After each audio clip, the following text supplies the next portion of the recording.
देखो दोस्तों, हमारे पेखड़ी गांव में आग इतनी तेज थी कि देखते ही देखते दोनों गौशाला धू धू कर जलने लगी।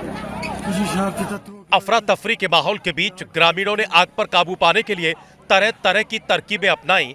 कोई मिट्टी फेंक रहा था तो कोई पानी, लेकिन आग की लपटें इतनी भयानक थीं कि शांत होने का नाम नहीं ले रही थी।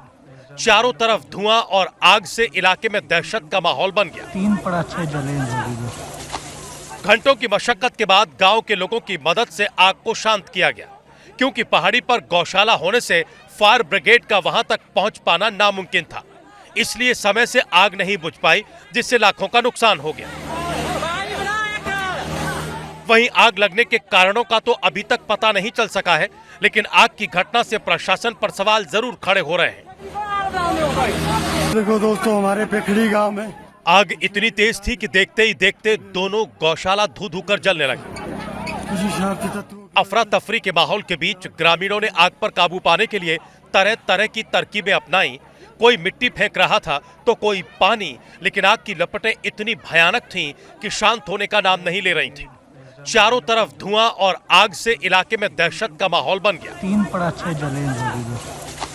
घंटों की मशक्कत के बाद गांव के लोगों की मदद से आग को शांत किया गया, क्योंकि पहाड़ी पर गौशाला होने से फायर ब्रिगेड का वहां तक पहुंच पाना नामुमकिन था। इसलिए समय से आग नहीं बुझ पाई, जिससे लाखों का नुकसान हो गया। वहीं आग लगने के कारणों का तो अभी तक पता नहीं चल सका है, लेकिन आग की घटना से प्रशासन पर सवाल जरूर खड़े हो रहे हैं। देखो दोस्तों, हमारे पेखड़ी गांव में आग इतनी तेज थी कि देखते ही देखते दोनों गौशाला धू धू कर जलने लगी। किसी शरारती तत्व अफरा तफरी के माहौल के बीच ग्रामीणों ने आग पर काबू पाने के लिए तरह तरह की तरकीबें अपनाई। कोई मिट्टी फेंक रहा था तो कोई पानी, लेकिन आग की लपटें इतनी भयानक थीं कि शांत होने का नाम नहीं ले रही थी। चारों तरफ धुआं और आग से इलाके में दहशत का माहौल बन गया। 3 पड़ाचे जले। घंटों की मशक्कत के बाद गांव के लोगों की मदद से आग को शांत किया गया, क्योंकि पहाड़ी पर गौशाला होने से फायर ब्रिगेड का वहां तक पहुंच पाना नामुमकिन था। इसलिए समय से आग नहीं बुझ पाई, जिससे लाखों का नुकसान हो गया। वहीं आग लगने के कारणों का तो अभी तक पता नहीं चल सका है, लेकिन आग की घटना से प्रशासन पर सवाल जरूर खड़े हो रहे हैं।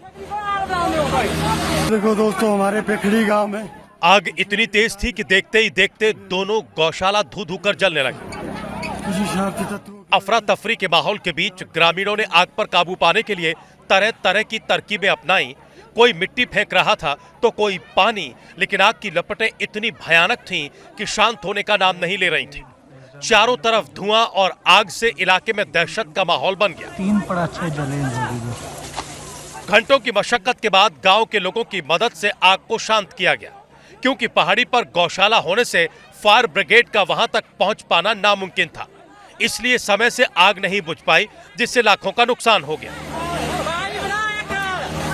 वहीं आग लगने के कारणों का तो अभी तक पता नहीं चल सका है, लेकिन आग की घटना से प्रशासन पर सवाल जरूर खड़े हो रहे हैं।